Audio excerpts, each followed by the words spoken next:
Gaano kalaki ang trust mo sa Panginoon? Do you believe He can do the most impossible? Sa Ebanghelyo natin sa araw na ito, dinumog si Jesus ng mga tao upang magpagamot ng anumang karamdaman.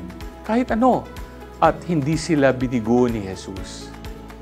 Hindi natin alam kung sa mga sakit na idinulog kay Jesus, ilan sa mga iyon ang hopeless cases. Pero hindi sila nag-atubiling lumapit kay Jesus dahil they have that firm belief, full trust kay Jesus. Huwag ka ding mag-alinlangan to ask God for the most impossible thing to happen. In fact, by doing so, you actually affirm His power and His might. G ka ba?